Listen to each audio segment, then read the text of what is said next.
This is Jackie Moranti, host of Cause of Death on the Darkcast Network. On my show, we usually discuss war, death, destruction, and disease. And, as you can imagine, my tastes are a bit on the dark side. So when I shop for unique novelties and gifts, I always keep an eye out for something a little out of the ordinary. That's why I shop at Batwings and Butterflies. Batwings and Butterflies is an independent, creator-owned and operated boutique of handmade knit creations that run the gamut from the wild side to the dark side. Here, you'll find knit toys and stuffies like baby Baphomets and giant tarantulas, household knits like blankets, doilies, and water pipe cozies. Every item is an original work of art, handmade with love by a talented artisan. Order your one-of-a-kind creations today. Find Batwings and Butterflies at batwingsandbutterflies.bigcartel.com or on Instagram at Batwings and Butterflies. My favorite product is the giant tarantula, the perfect thing for cold nights in the New Mexico desert. After all, 8 arms are much better than just 2. It's the perfect snuggle while listening to Cause of Death, available wherever you listen to podcasts and on the Darkcast Network.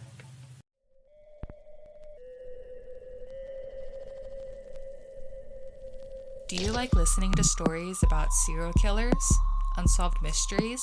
How about a cult or two? And what about those lesser-known serial killers? Or how about the legend of a cryptid that will surely keep you up at night? And I know you'll love a good conspiracy theory, because who doesn't? Join me, Kayla, as my co-host Lexi and I tell you stories that will keep you coming back for more on our show, A Little Wicked.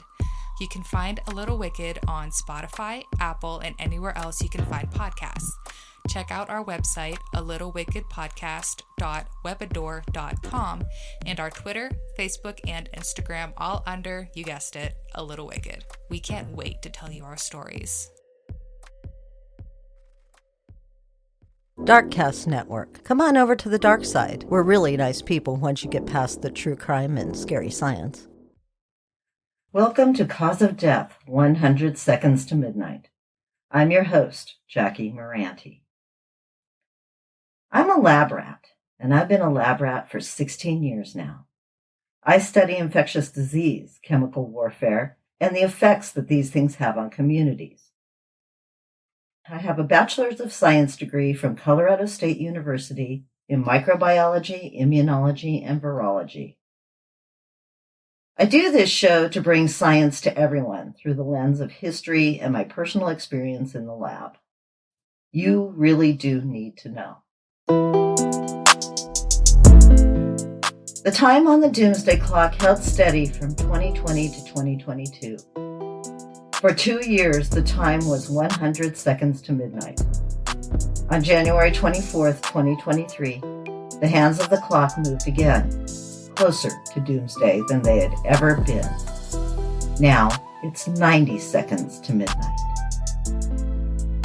For the very first time, the announcement was made in Ukrainian and Russia. If you'd like to hear the announcement, I put it in the show notes. No, I'm not going to change the name of the show. I've got too much money invested in merch and marketing to change the name now. Several events over the last few years were cited as the harbingers of impending doom. But first and foremost on the minds of the Science and Security Board was Russia's invasion of Ukraine and the increased risk of nuclear escalation. Climate change, the breakdown of norms and institutions needed to address biological threats, misinformation campaigns, and disruptive AI technology were all called out as other reasons that the clock moved closer to doomsday. 2023 marked the 76th year since the introduction of the doomsday clock in 1947. The clock is a reminder of the man-made perils that make the world a dangerous place. When it was introduced, the biggest threat to humanity was nuclear warfare. But since its inception, The threats have changed and grown to include disruptive technology, misinformation campaigns, biological threats, and climate change. A lot has happened in 76 years. I talk about all of it in an earlier episode on the history of the Doomsday Clock. I encourage you all to go back and listen to that. For now, let's talk about the current events that drove the change. Vladimir Putin has been threatening to nuke anyone and everyone who gets in the way while he's trying to decimate Ukraine. The Science and Security Board had been keeping an eye on Russia since 2021. There were signs that Russia may invade Ukraine, and the board was watching the progress. In their 2021 announcement, the board spoke of the threat from Russia to Ukraine. Less than a year later, it happened. Putin's grumbled threats and discontent with Ukraine's idea to become part of NATO had driven him to command military exercises at the Ukraine border. Putin had become increasingly unpredictable over the last several years. The board saw this, and they were expecting something to happen in Ukraine. Over the past year, Putin has put the idea forth several times that nuclear war is imminent. He's not afraid to push the button and end it all. He somehow thinks that he's going to survive, and the world will go on after he makes that fatal final decision. He's Bert the Turtle. Dum-dum, beetle-dum-dum, beetle-dum-dum, beetle-dum-dum. There was a turtle by the name of Bert, and Bert the Turtle was very alert. When danger threatened him, he never got hurt. He knew just what to do. He'd duck and cover, duck and cover. He did what we all must learn to do. You and you and you and you, duck and cover. Let's talk about this for a minute or two. The Cold War began after the United States bombed Hiroshima and Nagasaki in August of 1945. 140,000 people died in Hiroshima. 74,000 died in Nagasaki. Many were literally vaporized. The bomb that exploded over Nagasaki caused ground temperatures to rise to 4,000 degrees Celsius, and radioactive rain poured from the sky. Many who survived would suffer leukemia and cancer for years after surviving the initial attack. The blast in both cities wrought total destruction for 1.3 kilometers from the point of impact. 30% of immediate fatalities were people who had received lethal doses of direct radiation. These people died in the firestorm before their injuries became apparent. I'm going to read a story about the bombing of Hiroshima directly from the Manhattan Project website. If you'd like to read more on the development of atomic weapons, the link is in the show notes. In the early morning hours of August 6, 1945, a B-29 bomber named Enola Gay took off from the island of Tinian and headed north by northwest toward Japan. The bomber's primary target was the city of Hiroshima, located on the deltas of southwestern Honshu Island, facing the inland sea. Hiroshima had a civilian population of about 300,000 and was an important military center containing about 43,000 soldiers. The bomber, piloted by the commander of the 509th Composite Group, Colonel Paul Tibbets, flew at low altitude on automatic pilot before climbing to 31,000 feet as it neared the target area. At approximately 8:15 a.m. Hiroshima time, the Enola Gay released Little Boy, its 9,700-pound uranium gun-type bomb, over the city. Tibbets immediately dove away to avoid the anticipated shockwave. 43 seconds later, a huge explosion lit the morning sky as Little Boy detonated 1,900 feet above the city, directly over a parade field where soldiers of the Japanese Second Army were doing calisthenics. Though already 11.5 miles away, the Enola Gay was rocked by the blast. At first, Tibbets thought he was taking flak. After a second shock wave, reflected from the ground, hit the plane, the crew looked back at Hiroshima. Quote, "The city was hidden by that awful cloud, boiling up, mushrooming, terrible and incredibly tall," end quote, Tibbets recalled. The yield of the explosion was later estimated at 15 kilotons, the equivalent of 15,000 tons of TNT.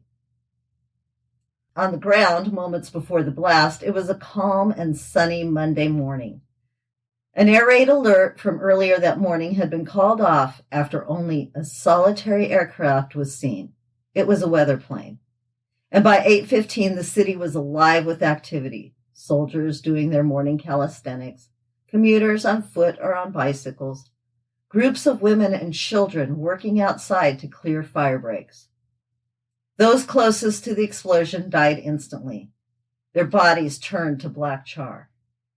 Nearby, birds burst into flames in midair, and dry combustible materials such as paper instantly ignited as far away as 6,400 feet from ground zero. The white light acted as a giant flashbulb, burning the dark patterns of clothing onto the skin and the shadows of bodies into the walls. Survivors outdoors close to the blast generally describe a literally blinding light combined with a sudden and overwhelming wave of heat. The effects of radiation were usually not immediately apparent. The blast wave followed almost instantly for those close in, often knocking them off their feet. Those that were indoors were usually spared from the flash burns, but flying glass from broken windows filled most rooms, and all but the very strongest structures collapsed. One boy was blown through the windows of his house and across the street as the house collapsed behind him. Within minutes, 9 out of 10 people half a mile or less from ground zero were dead. People farther from the point of detonation experienced first the flash and heat, followed seconds later by a deafening boom and the blast wave. Nearly every structure within 1 mile of ground zero was destroyed, and almost every building within 3 miles was damaged. Less than 10% of the buildings in the city survived without any damage, and the blast wave shattered glass in suburbs 12 miles away. The most common reaction of those that were indoors, even miles away from ground zero, was that their building had just suffered a direct hit by a bomb. Small ad hoc rescue parties soon began to operate, but roughly half of the city's population was dead or injured. In those areas most seriously affected, virtually no one escaped serious injury. The numerous small fires that erupted simultaneously all around the city soon merged into one large firestorm, creating extremely strong winds that blew towards the center of the fire. The firestorm eventually engulfed 4.4 square miles of the city, killing anyone who had not escaped in the first minutes after the attack. One post-war study of the victims of Hiroshima found that less than 4.5% of survivors suffered leg fractures. Such injuries were not uncommon. It was just that most who could not walk were engulfed by the firestorm. Even after the flames subsided, relief from the outside was slow in coming. For hours after the attack, the Japanese government did not even know for sure what had happened. Radio and telegraph communications with Hiroshima had suddenly ended at 8:16 a.m., and vague reports of some sort of large explosion had begun to filter in. But the Japanese High Command knew that no large-scale air raid had taken place over the city, and that there were no large stores of explosives there. Eventually, a Japanese staff officer was dispatched by plane to survey the city from overhead. And while he was still nearly 100 miles away from the city, he began to report on a huge cloud of smoke that hung over it. The first confirmation of exactly what had happened came to the city 16 hours later with the announcement of the bombing by the United States. Relief workers from outside the city eventually began to arrive, and the situation stabilized somewhat. Power in undamaged areas of the city was even restored on August 7th, with limited rail services resuming the following day. Several days after the blast, however, medical staff began to recognize the first symptoms of radiation sickness among the survivors. Soon, the death rate actually began to climb again as patients who had appeared to be recovering began suffering from this strange new illness. Deaths from radiation sickness did not peak until 3 to 4 weeks after the attacks and did not appear to taper off until 7 to 8 weeks after the attack. Long-range health dangers associated with radiation exposure, such as an increased danger of cancer, would linger for the rest of the victims' lives, as would the psychological effects of the attack. No one will ever know for certain how many died as a result of the attack on Hiroshima. Some 70,000 people probably died as a result of initial blast, heat, and radiation effects. This included about 20 American airmen being held prisoners in the city. By the end of 1945, because of the lingering effects of radioactive fallout and other after effects, the Hiroshima death toll was probably over 100,000. The 5-year death total may have reached or even exceeded 200,000 as cancer and other long-term effects took hold. At 11 a.m. August 6th, Washington, D.C. time, radio stations began playing a prepared statement from President Truman informing the American public that the United States had dropped an entirely new type of bomb on the Japanese city of Hiroshima, an atomic bomb. Truman warned that if Japan still refused to surrender unconditionally, as demanded by the Potsdam Declaration of July 26th, the United States would attack additional targets with equally devastating results. 2 days later, on August 8th, the Soviet Union declared war on Japan and attacked Japanese forces in Manchuria, ending the American hopes that the war would end before Russian entry into the Pacific theater. By August 9th, American aircraft were showering leaflets all over Japan, informing the people that, quote, "We are in possession of the most destructive explosive ever devised by man. A single one of our newly developed atomic bombs is actually the equivalent in explosive power to what 2,000 of our giant B-29s can carry on a single mission. This awful fact is one for you to ponder, and we solemnly assure you it is grimly accurate. We have just begun to use this weapon against your homeland. If you still have any doubt, make inquiry as to what happened to Hiroshima when just one atomic bomb fell on that city," end quote.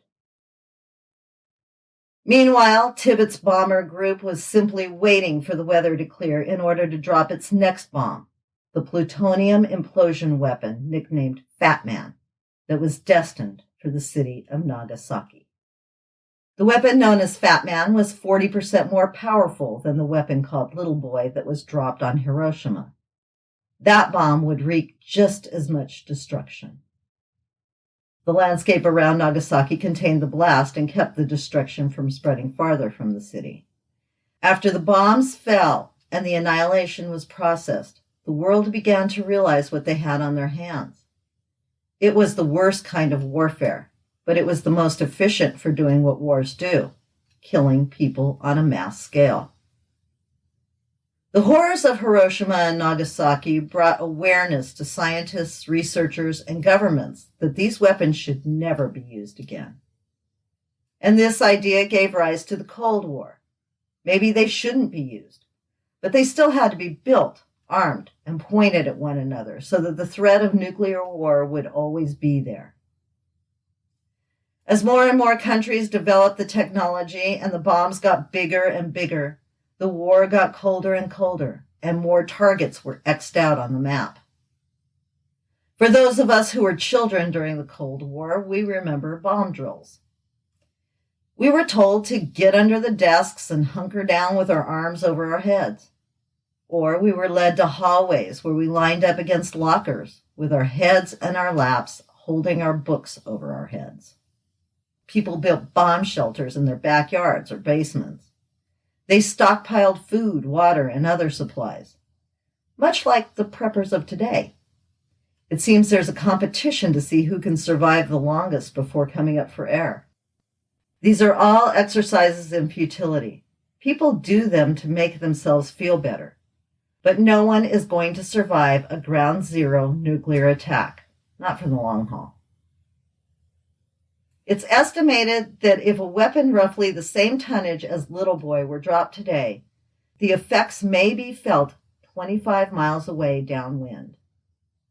The radiation would stay in the air for up to 5 weeks, and the backlash would last for years in the form of cancer, birth defects, and other radiation-associated diseases.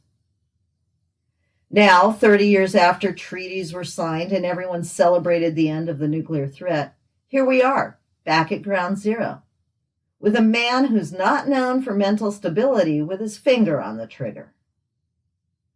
WHO recently began encouraging countries that are a part of the EU to stockpile medicines that could cure radiation sickness in the wake of a nuclear event.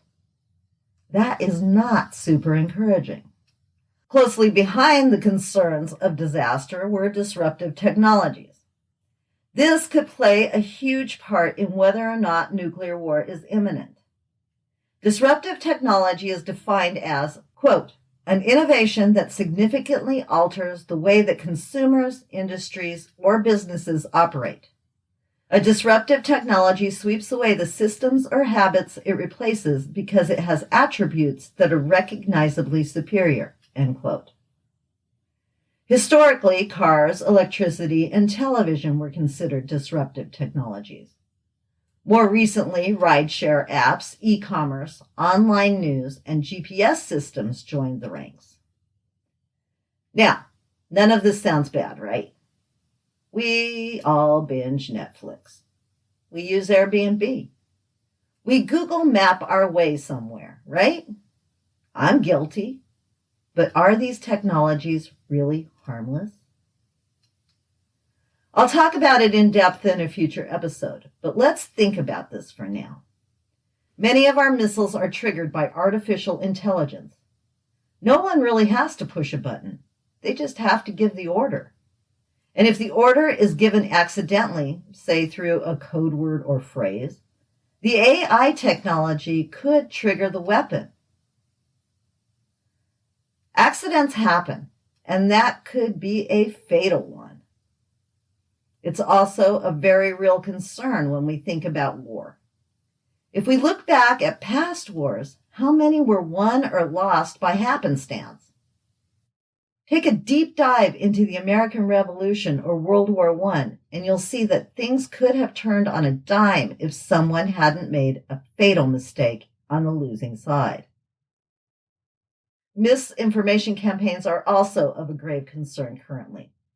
We're acting like children on a playground. We get our news from unreliable sources, and we don't bother to think about what we're consuming. We don't ask the important questions, and most of us don't ask questions at all. Disruptive technology is all over social media and the news media. They can tell people whatever they want to hear, and the moral majority will believe it. We need to start poking holes in the things we hear on the news. The stuff we get on social media is a sieve. We don't even need to poke holes in that. The holes are already there. Misinformation is dangerous, especially in the world we live in now. Misinformation causes panic, fear, violence, and division. Misuse of AI causes all sorts of crazy. Then we come to my specialty, biothreats. We are surrounded by microbes. Some of them are benign, but others are terrifying. If you listen to this podcast long enough, you'll hear about diseases that are common, and you'll know how to avoid them. But what about novel diseases? COVID-19 came out of nowhere, and it became a real threat in less than a year. It changed the way we live. There are other diseases out there that we haven't even seen yet. And they could be introduced at any time with the rise in population spreading to places that had once been wild. There are things out there that we haven't even heard of yet. And there are things we have heard of. There's been a rise in diseases that the general public thought had been eradicated. And just a heads up, the only disease that's been truly eradicated in nature is smallpox. There are others that could become extinct in the next few years, but the only one right now is smallpox. Polio recently reared its ugly head in New York. It was found in the water supply. And then monkeypox showed up globally. There are outbreaks of measles, mumps, and rubella in places where people don't vaccinate. And these are concerns for everyone. Vaccination doesn't just protect you, it protects those around you. Then there's always the threat of biological or chemical warfare. Sarin, mustard gas, anthrax, Rift Valley fever. Biological warfare is harder to employ, but it can be done. Water supplies, food supplies, even the air we breathe could become a weapon of mass destruction. These things don't just affect our health, they affect our economy and our food supply. The avian flu outbreak has caused the price of eggs and chicken to almost triple. The war in Ukraine has caused fuel prices to rise. Each one of these subjects will have an episode on the podcast. But for now, I'm talking about why we stand at 90 seconds to midnight. Why the Board of Atomic Scientists chose to move the clock closer. The doomsday clock isn't meant as something that brings us down or predicts our last moments on Earth. It's meant as a precursor to discourse. It's meant to make us think about the world around us and the ways we can get involved to make it a better place, a safer place for everyone. Everyone can do something. Reduce food waste, compost, encourage your local leaders to promote work-at-home programs. Encourage world leaders to stop misinformation campaigns. Encourage researchers to promote AI technology that's actually helpful and not hurtful. Now is definitely the time to encourage world leaders to end the arms race. Humanitarians and the military know that war kills civilians as well as soldiers. We need to encourage world leaders to stop and think, and to slow down and consider. I really don't know if we can stop the clock from ticking down, but I know we can try. We can all raise our voices and make small changes in our own lives to turn the clock back. It's come down to the average person, you and me, to start the ball rolling and turn the tide. We can do this if we all work together, but we have to start now. Get involved with local politics. Start that discussion with your neighbor. Write your congressman. Look around your community and encourage change. Do all these things mindfully. Think before you talk and be respectful of one another. Listen to the arguments of the opposition and know that they deserve to be heard. It doesn't matter whether you think they're right. People respond in more positive ways when they feel that their opinions are valued. We'll talk more about the Board of Atomic Scientists, misinformation campaigns, disruptive technology, and bioterrorism as time goes by. We don't have much time, but we do have time.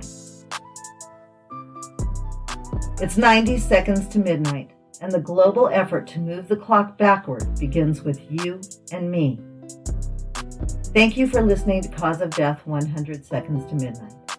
Please take a look at the show notes for more information on atomic weapons, bioterrorism, misinformation campaigns, and the Board of the Atomic Scientists. If you'd like to contact me, I can be reached through my website at www.causeofdeath100sex.net or by email at jackie@causeofdeath100sex.net. My website is a great way to interact. You can leave a message, leave a voicemail, join my mailing list, and comment on my blog. You can also reach me on Twitter, Instagram, Facebook, and TikTok, where you can comment on my posts and hear what's coming up next. I've got several cute little critters who are the faces of Cause of Death on TikTok, including my co-producer, Sweet Pea. Go take a look at what's coming up and start or join a conversation. There are links in the show notes for ways you can support the show. My Patreon link is there, and you can also subscribe on Apple subscriptions. I'm going to be putting up some bonus content on the chemical compounds in alcohol during Prohibition and doing a little comparison to some of the legal drugs that were sold a few years ago. I'll see you in 2 weeks when I'll talk about the third disease in Season 5, Restaurant Rogues, and that will be on salmonella. Until then, be safe and join some positive discourse.